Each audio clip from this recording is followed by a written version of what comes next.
Hi guys, feel free to like and subscribe. If you're interested in private coaching, go to www.coachkat.org.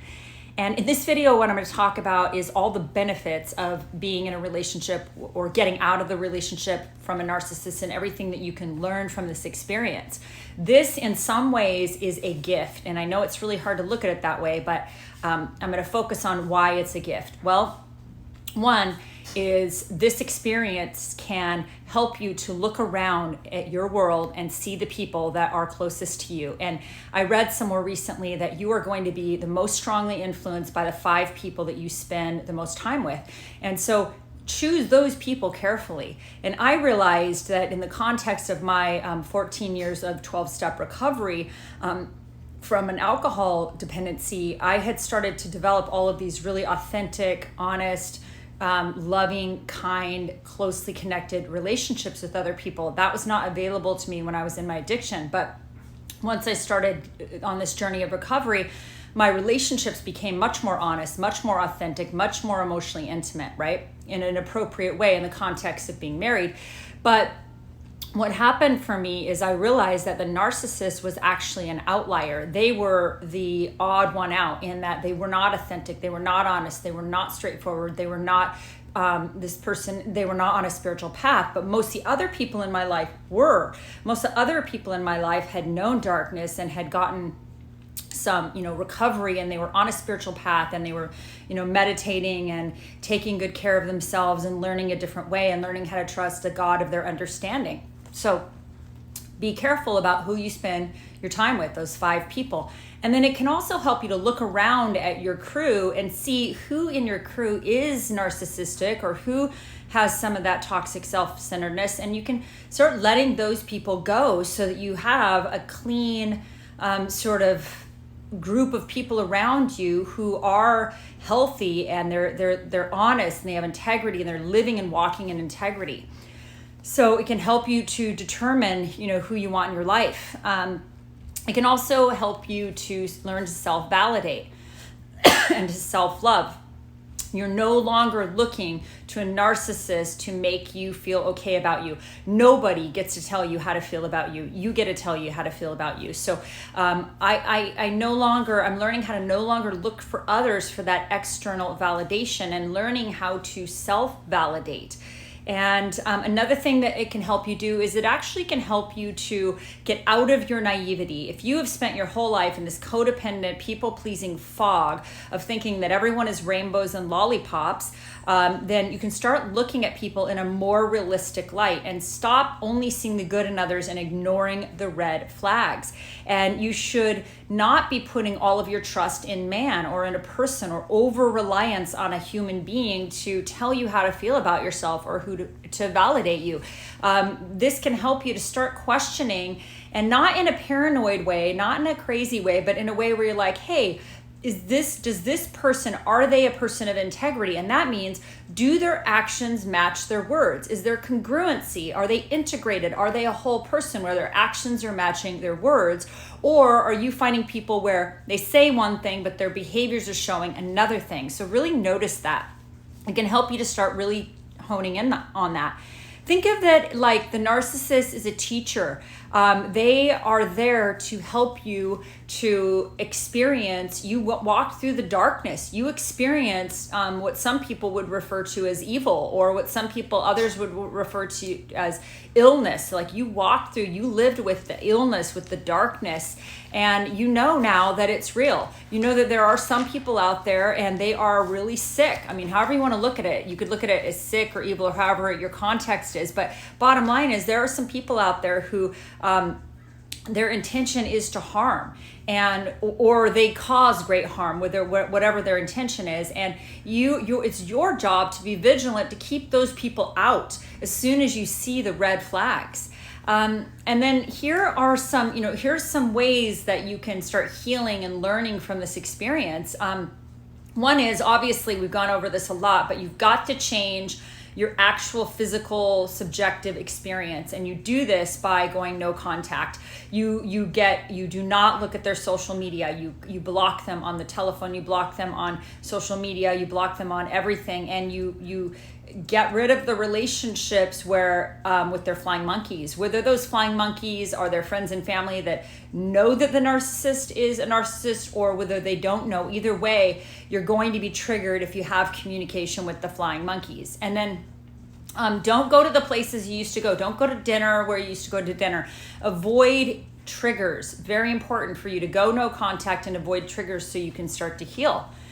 It's very hard for you to heal if you're still in conflict with the narcissist. That means if you're in the middle of the divorce with a narcissist, or somebody has a personality disorder, it's going to be really difficult for you to heal. And then when I say by conflict, you may not even be in like active conflict with them, but when you see them, you are going to get triggered, and you've got to be able to get unstuck by going no contact. I can honestly say, like, I have no idea with the narcissist that I was with. I have no idea if this person is still with the affair partner. I have no idea what this person's doing in their life. I can honestly say that. I've had people ask me, and I'm like, yeah, I have no idea, because I really don't, because I've gone truly no contact, really for 3 years, except for the 2 years of being dragged through the divorce. But even then I had limited contact, and I made it just through the attorneys. The thing is, you don't owe the narcissist anything. They're not your world. I know you made them your world. I know that you probably put them on a pedestal. You were constantly trying to win their approval. You were constantly accepting their little breadcrumbs that they gave you, but that's done.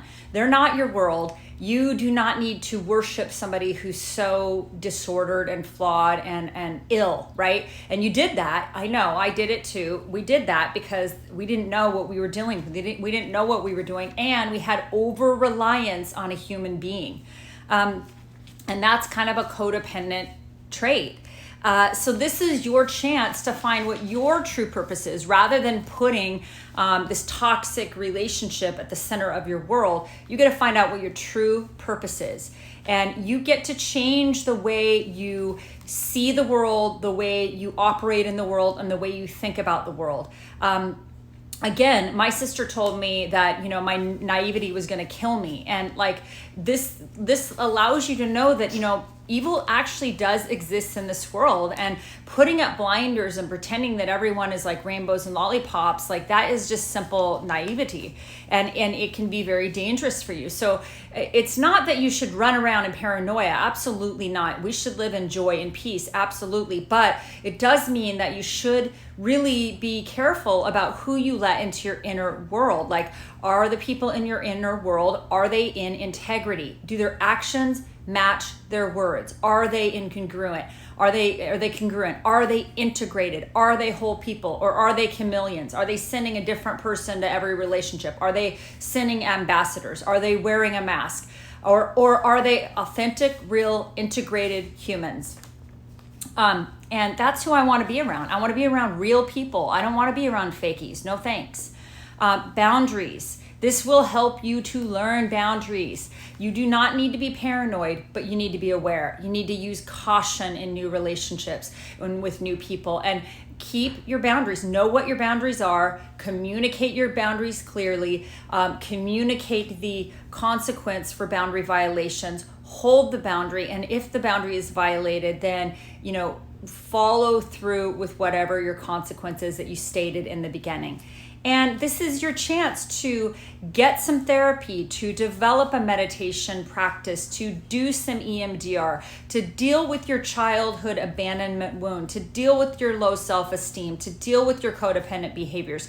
Narcissists are experts at triggering our abandonment wound. Other people can also trigger our abandonment wound. We can trigger our own abandonment wound. So really, it's about healing that abandonment wound and learning how to self-parent, how to self-validate, how to take care of that little boy or that little girl that was traumatized as a child, and to start really, letting yourself know that you're not going to abandon yourself. Because I think what you'll find a lot of times when you forensically analyze this relationship, you realize that what we did often by staying in these relationships where we were not in line with our true self, and we were not in line with our integrity, and where we had porous boundaries, when we did that, we were self-abandoning. We were abandoning ourselves. That's what we were doing. So learning how to to deal with your, your need to be validated by external people or success or money or all those things that we think that we need in order to feel okay, and start to learn how to validate yourself. And, this will help you. Every time you set a boundary, you hold it, you stick to it, you enforce it, you are going to increase your self-esteem. And the more you hold your clean and you stick to your boundaries, the less likely you're going to allow other people to violate them or to mistreat you in any way. And again, this is a chance to avoid toxic, addictive, trauma-bonded relationships and learn how to self-parent. And the cleaner and healthier your boundaries are, the less likely you're going to want to, or the less likely you're going to be to get into sort of trauma-bonded relationships. And, again, learn how to watch people's actions and their behaviors rather than their words. If you're dealing with somebody who's a narcissist, they can have a silver tongue. They can be brilliant with their words. They can be very, very convincing, but watch the actions. If they tell you, I love you, but they don't show loving behaviors. If they say that they want to communicate with you, but then they go dark. If they say that, you're so important to them, but they don't place you as value and spend quality time with you, like these are just some red flags. So watch, do their actions match their words? And again, this is going to take a really long time to heal. These relationships were trauma bonded, they're toxic, they take what they take. So it's sort of a reality shift when you get out of these relationships, but it can, you can learn how to, self-regulate, self-manage, self-love, establish healthy boundaries, deal with your PTSD symptoms, because a lot of times you come out and you have a brain injury, you've got some your chemicals are all out of whack, you've been traumatized, right? So a lot of this is how to deal with those PTSD symptoms, but at the core of it, a lot of us have complex PTSD from childhood. So this narcissist was just triggering our abandonment wound from when we were a little kid. And if you can get in there and do some of that deep work, I did a lot of deep work, and I'm still doing it with the EMDR around my childhood abandonment wound. And so now I'm learning that, if I get abandoned by a person in this realm, it's okay. I'm going to be okay. I am going to not abandon myself, and I will stick to my own boundaries rather than abandoning myself. I just won't do it anymore. I'm learning how not to do it. And if that means that, I set a boundary and somebody doesn't like it and they feel that, it's not it's not in line with them, that's fine, as long as I'm not self-abandoning. And in the past, I would self-abandon because I would set a boundary, but I wouldn't stick to it. And then I was self-abandoning, and that was really detrimental to my self-esteem. So the more you learn how to set and establish and know what your boundaries are and set healthy boundaries, the higher your self-esteem is going to get. And, I really think that this can be, all of the stuff that I've done is because I went through that toxic relationship, and I took some time where I did not date. I just didn't do any of that. I took some time to heal, and I'm still in the healing process. I'm certainly not there yet by any means, but I took time to self-reflect and figure out what was my part. How did I get into this? How did I not see? How did I let my boundaries be pushed like this? And then I started to do a lot of work around my codependence and my self-love deficit disorder. And I started to establish and realize that I had some self-esteem issues because of, my childhood abuse. And I started to learn how to self-parent and how to love myself enough to where I'm not going to abandon myself. And I'm going to walk away from relationships that are toxic or potential for trauma bonding. And if you did that, which you did, if you're probably on these forums, you probably walked away from a narcissistic or borderline relationship. And I just want to tell you that I applaud you, because that takes incredible strength and incredible courage. And, this is also an opportunity for you to forgive yourself. And because a lot of times we get out of these relationships and we feel like we're such schmucks, and how did we not see? How did we not know? Like, how are we such, idiots? We'll beat ourselves up and be like, how did I not see this? And I didn't even know I was being abused, especially if you were with like a covert. And but if you were with an overt, you might have stayed and kind of tolerated some level of abuse, right? So you feel like an idiot, right? Sometimes you can feel like that, but you got to forgive yourself. You didn't know what you didn't know. We don't know what we don't know. And here's one message. I believe that God does not close one door without opening another. But my spiritual mentor says that sometimes it's hell in the hallway. And right now, if you're out of the narcissistic relationship, you are in the hallway, but there is another door open, and it has got bright light shining. And once you open that door, it's bright light. And you can learn, through this process how to, figure out what your boundaries are. I made a list, like, these are my core values. Here are my boundaries. This is the way I want to live. I want to live in integrity. These are the things that are important to me. Get really clear on that. And then you can also I even made a list of, ideal partner. It doesn't mean that person has to live up to every single one of those things on the list, but it's like, this is what I'm seeking. And, everything that is on my ideal partner list, that's what I bring to the table. Now, I'm not saying I bring it to the table perfectly. I'm not saying that it isn't progress, not perfection. I'm saying that what I'm looking and seeking for in a partner is what I bring. So why shouldn't you be able to ask for what you're willing to bring to a relationship? And, you can learn through this process with this, in this toxic relationship, you can learn how to hold and maintain healthy boundaries. Figure out what your boundaries are. And the more you do that, the more you hold your boundaries, the more you're true to yourself, the more you set your boundaries, the more you respect yourself enough to not self-abandon, the greater your self-esteem is going to become, the greater your self-worth is going to become.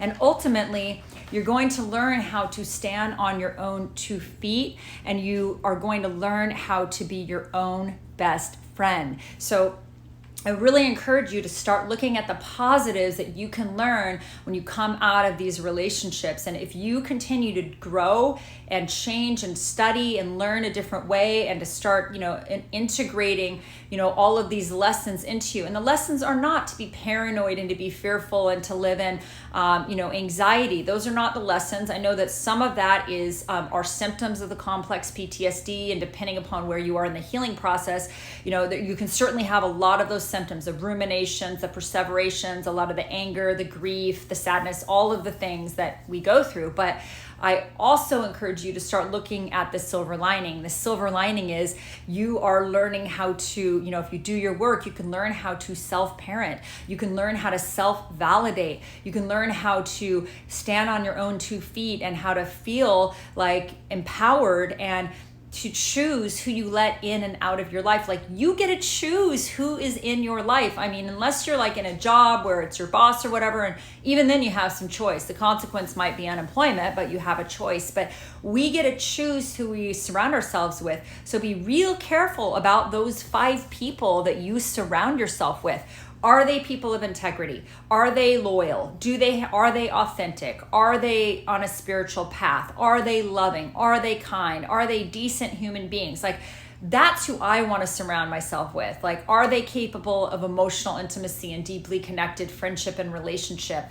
That's who I have in my life now. And anyone who sort of doesn't, meet that bar, like, I can have like maybe an acquaintance relationship with them if I choose to, but I don't have to let people in my inner circle that are not people that I have a great deal of respect for. And the people that are in my inner circle, I have a great deal of respect for, because these are people that have like incredibly high levels of integrity. Their actions match their words. They're integrated. They're living in wholeness and oneness and spirituality and wellness. Like, they're all on a spiritual path. And for me, I choose people like that. That's who I want to surround myself with. So, I hope this is helpful for you. If you're interested in private coaching, go to www.coachkat.org and start counting your blessings. What are all the wonderful things that you learned and you're learning from this relationship? And I think that if you can start shifting your perspective to see it that way,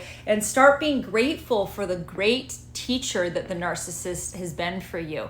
Thank you so much, and I hope you're thriving and having a wonderful day. Bye.